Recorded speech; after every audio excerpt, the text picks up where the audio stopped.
آئیے آپ کو براہ راست یہ چلتے ہیں۔ وزیر ریلوے حنیف عباسی کا لاہور پریس کلب میں تقریب سے خطاب جاری ہے۔ یہ سارے لوگ آپ کے ساتھ کھڑے ہو گئے اور ایک شخص جو ایک ملک جو تھا ہندوستان کے جو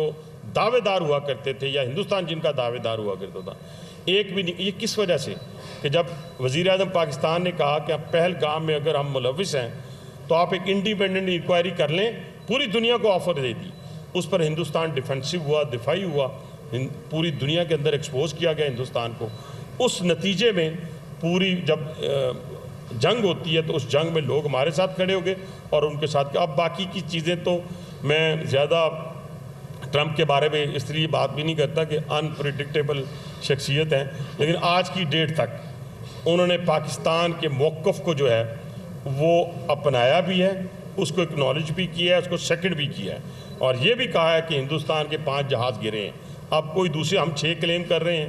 تو 5 وہاں سے کلیم ہو گئے، لیکن آج بھی ہم 6 پہ کھڑے ہیں۔ تو یہ ہماری افواج پاکستان کو ہم سب کو کھلے دل سے، میں کہتا ہوں، میں نے کل بھی فاطمہ جناح یونیورسٹی میں بات کرتے ہوئے کہا کہ میں اناؤنس کرتا ہوں کہ کوئی بچہ اپنا 5 ارب